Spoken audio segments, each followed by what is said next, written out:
This stretch of water is playing a crucial role in President Trump's war with Iran.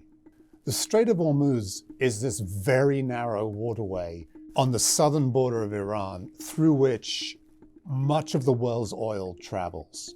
The Persian Gulf borders oil-rich countries like Iraq, Kuwait, Saudi Arabia, Qatar, and of course, Iran. And that oil has to be transported out through the Persian Gulf and the Strait of Hormuz. Over 80% goes to Asia, to countries like Japan and China and South Korea. Typically, like 80 oil and gas tankers will travel through the Strait of Hormuz daily. And on this past Monday, just 2 went through. So what happens when the Strait of Hormuz becomes dangerous for tankers? So the ships sit there for days waiting until they think it's safe. There's no other way of getting out of the Persian Gulf other than through the Strait of Hormuz.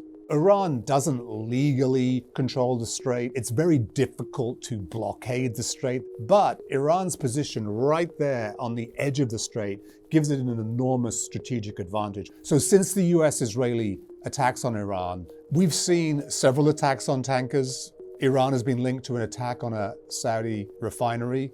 It's these sort of incidents that leads shipping companies to be very cautious about sending their tankers through the Strait of Hormuz. Anytime you have a crisis like this, it affects global markets and pushes up the cost of oil, even in the United States. President Trump made a big move on Tuesday, probably because he's worried about the impact on oil prices.